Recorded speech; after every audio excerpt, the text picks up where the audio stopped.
Knowledge channel में आपका स्वागत है। आज 31 मार्च के करंट अफेयर्स हम यहाँ पर पढ़ेंगे। इस वीडियो में हम इम्पोर्टेंट क्वेश्चंस डिस्कस करेंगे।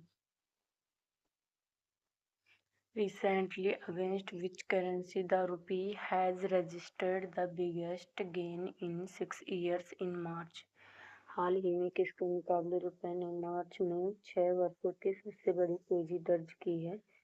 तो की है डॉलर।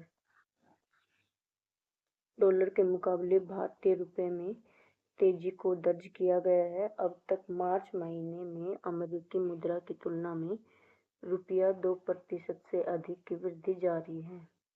ये नंबर 2018 के बाद स्वदेशी मुद्रा का अब तक का सबसे अधिक अच्छा मासिक प्रदर्शन है। डॉलर के मुकाबले रुपये में तेजी का एक बड़ा कारण विदेश संस्थागत निवेशकों एफपीआई का भारतीय शेयर बाजार में खरीदारी करना और डॉलर इंडेक्स में कमजोरी को माना जा रहा है।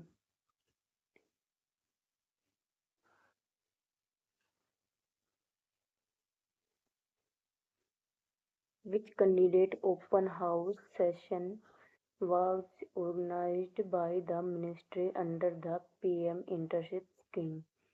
PM Internship योजना के तहत मंत्रालय ने कौन सा कैंडिडेट ओपन हाउस स्तर आयोजित किया है?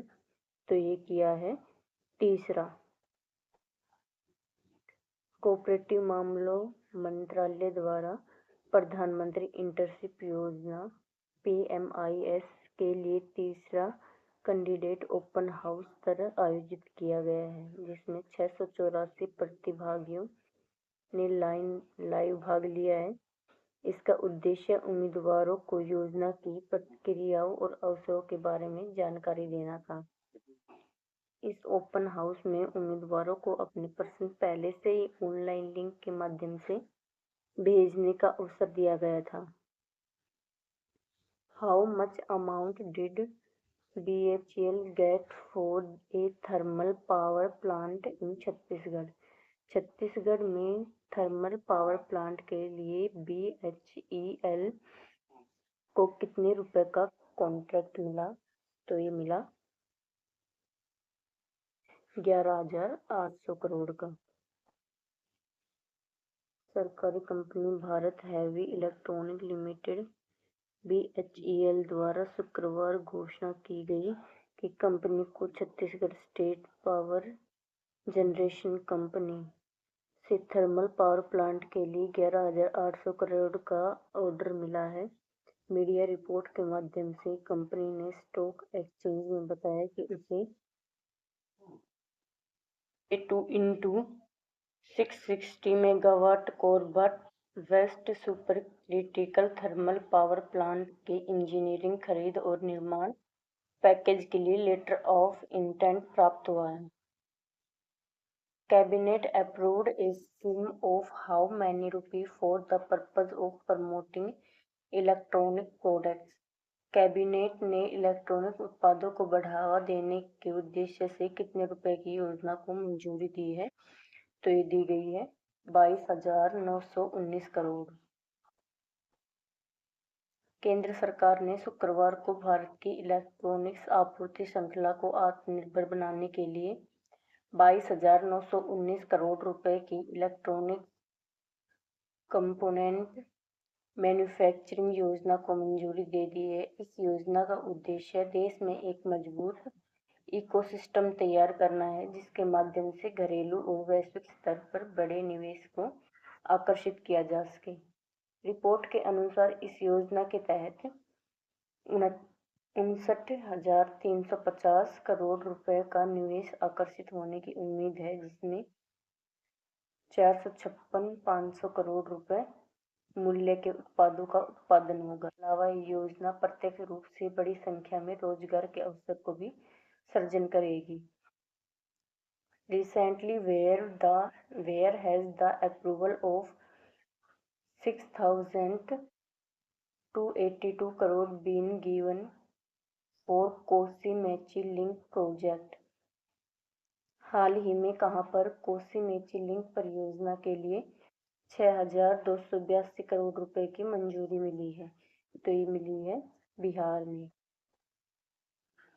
पीएम मोदी की अध्यक्षता में हुई एक बैठक में आर्थिक मामलों की मंत्रिमंडल समिति ने शुक्रवार को बिहार की कोसी मेची अंतर्राज्यीय लिंक परियोजना को प्रधानमंत्री कृषि सिंचाई योजना त्वरित सिंचाई लाभ कार्यक्रम के अंतर्गत शामिल करने की मंजूरी दी है।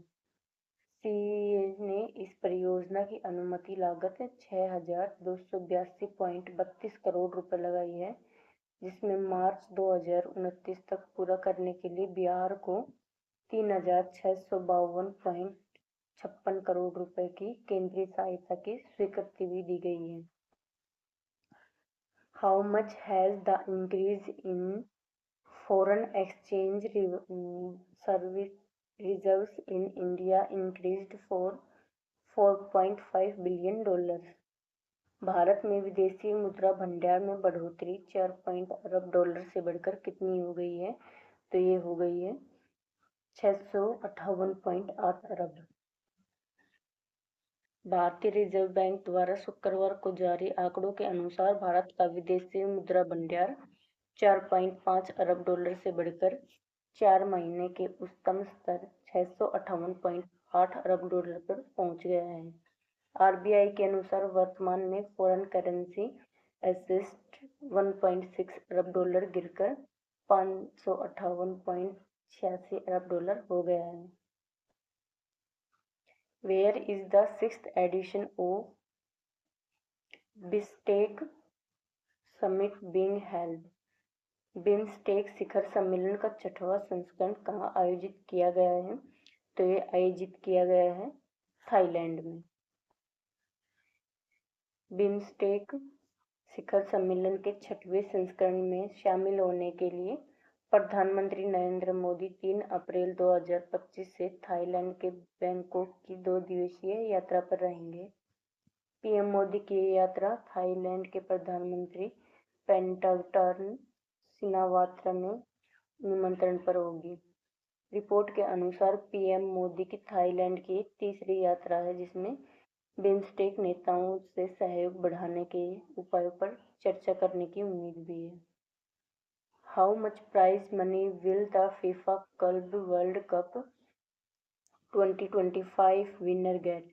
फीफा क्लब विश्व कप 2025 विजेता को कितनी पुरस्कार राशि मिलेगी? तो ये मिलेगी $125 मिलियन। फीफा ने 2025 क्लब वर्ल्ड कप की इनामी राशि का खुलासा किया है, जिसमें ये टूर्नामेंट अब तक की सबसे अधिक पुरस्कृत क्लब फुटबॉल प्रतियोगिता बन गया है। इसमें विजेता टीम को $125 मिलियन जीतने का मौका मिलेगा। इसमें कुल इनामी राशि $1 बिलियन की राशि 32 प्रतिभागी क्लबों में वितरित की जाएगी। इसमें अतिरिक्त सहायता वैश्विक क्लब फुटबॉल को समर्थन देने के लिए $250 मिलियन अलग रखे गए हैं और कॉमनवेल्थ क्लब के करीब $15.21 मिलियन और भागीदारी इसमें इनामी राशि $525 मिलियन कॉनकेएफ और सीएएफ और AFC club. India and Japan sign loan agreements worth how many Japanese yen for 6 projects? Bharat और जापान ने 6 परियोजनाओं के कितने जापानी येन ऋण समझौते पर हस्ताक्षर किए हैं? तो ये किए हैं उन्होंने 191.736 बिलियन जापानी येन। वित्त मंत्रालय ने शुक्रवार को जारी एक बयान में कहा है कि उन्होंने आधिकारिक विकास सहायता के तहत भारत और जापान ने 6 परियोजनाओं के लिए 191.736 अरब जापानी येन के ऋण समझौते पर हस्ताक्षर किए हैं। ये परियोजना वन प्रबंधन, जल आपूर्ति, शहरी परिवहन, जलीय कृषि और जैव विविधता संरक्षण और निवेश संवर्धन के क्षेत्र से संबंधित है। Who among the following has awarded the 34th Saraswati सम्मान? निम्न में से किसे 34वां सरस्वती सम्मान प्रदान किया गया है? तो ये प्रदान किया गया है साधु भद्रेश दास को। 34वां सरस्वती सम्मान 2024, जो कि 2025 में प्रदान किया जाएगा, अंतर्राष्ट्रीय स्तर पर एक प्रसिद्ध संस्कृत विद्वान और बीएपीएस के सन्यासी साधु भद्रेश दास स्वामी को उनकी कीर्ति स्वामी नारायण सिद्धांत सुधार के लिए दिया जाएगा। सरस्वती सम्मान भारत के संविधान की अनुसूची 8 में सूचीबद्ध की 22 भाषाओं में से किसी में उत्कृष्ट गद्य या फिर काव्य साहित्य कृतियों के लिए दिया जाने वाला एक वार्षिक पुरस्कार है।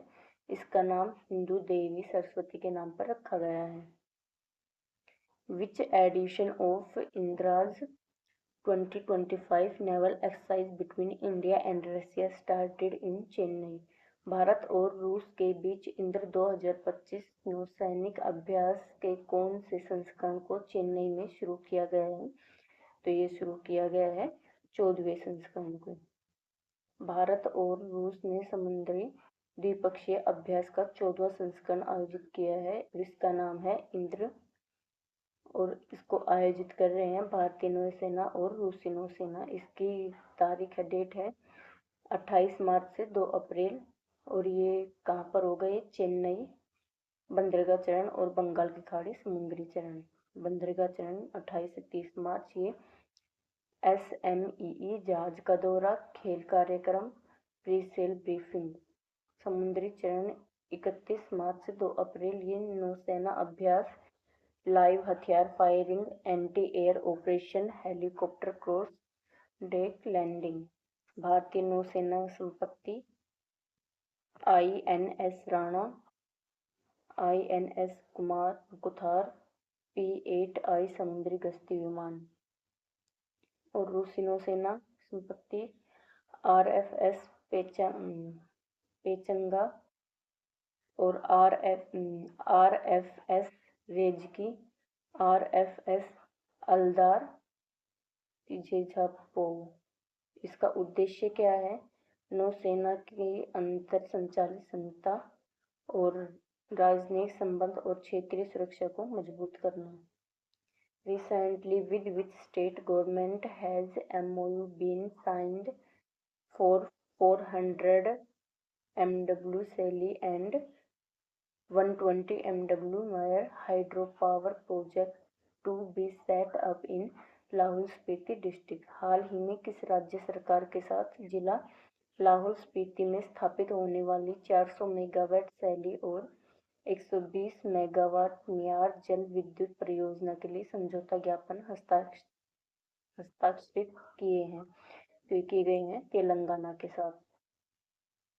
हाल ही में हिमाचल प्रदेश सरकार ने जिला लाहौल स्पीति में 400 मेगावाट सैली और 120 मेगावाट मियार जल विद्युत परियोजना के लिए तेलंगाना सरकार के साथ एक समझौता ज्ञापन पर हस्ताक्षर किए हैं।